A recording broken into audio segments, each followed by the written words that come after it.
Selama 1 minggu lebih, Raja Arab Saudi Salman bin Abdul Aziz Al Saud akan berada di bumi pertiwi Indonesia. Sebagai tamu negara, boleh jadi belum banyak yang tahu tentang sosok Raja Arab yang sudah berusia 81 tahun ini.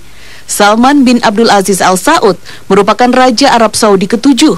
Ia menggantikan Raja Abdullah. Raja Salman lahir di bulan Desember tahun 1935. Ia merupakan putra ke-25 Raja Abdul Aziz, pendiri Kerajaan Arab Saudi. Salman terlahir dari ibu bernama Hassa binti Ahmad Al-Sudairi, istri kesayangan Raja Abdul Aziz. Salman merupakan salah seorang dari 7 saudara, diantaranya ialah almarhum Raja Fahd, almarhum putra mahkota Pangeran Sultan, dan almarhum putra mahkota Pangeran Nayef. Salman dinobatkan sebagai raja tahun 2012. Sejak kematian Raja Abdullah, estafet kekuasaan semestinya jatuh pada Pangeran Sultan. Namun sayang, putra mahkota meninggal dunia di tahun 2010.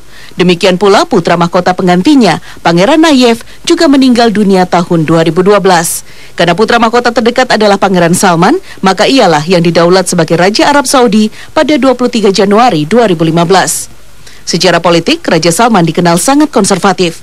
Ia merupakan sosok raja yang menolak segala bentuk reformasi serta perubahan sosial budaya. Cara pandang politiknya ini tidak lepas dari pengalamannya di dunia politik. Sejak usia 19 tahun, Salman sudah menjadi wali kota Riyadh selama 10 tahun dan kemudian menjadi gubernur Riyadh selama 48 tahun.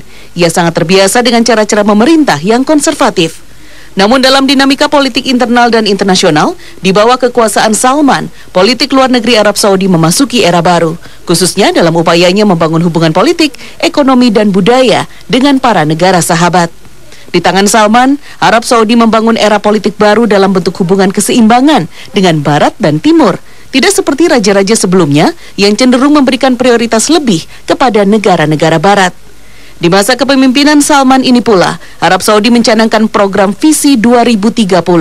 Visi Arab Saudi 2030 ini dilandasi oleh kesadaran perlunya menjalin hubungan lebih erat dengan negara-negara Asia, menyusul terus merosotnya harga minyak dunia. Dari rentetan kunjungan kenegaraan di Asia inilah, Raja Salman bersandar kepada Indonesia. Lalu apa yang didapatkan Indonesia dari kunjungan ini?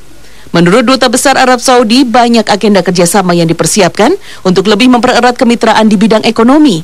Raja Salman dijadwalkan menandatangani tak kurang dari 10 kesepakatan di berbagai bidang. Dari berbagai sektor itu, agenda pemberantasan terorisme dipilih sebagai titik berat kerjasama Indonesia sebagai negara berpenduduk Muslim terbesar. Yeah, security is one of the, most important agreement to be signed. We know Indonesia, they suffer from bombing and terrorists here. Even Saudi, there we have the same trouble with these people who have different ideology and they have against the life and the people.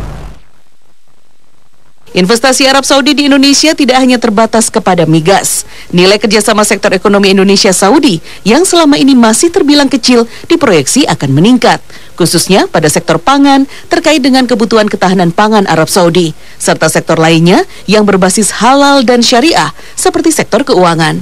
Hal itu sejalan dengan visi ekonomi pemerintah Saudi 2030, yakni investasi di sektor non-migas. Program Arab Saudi yang disebut dengan security food, sehingga Saudi itu juga ekspansi, salah satunya juga mereka melakukan ekspansi di Afrika, mencari lahan-lahan baru, investasi di sana, tetapi hasilnya itu kemudian dibawa ke Saudi untuk pemenuhan kebutuhan pangan mereka.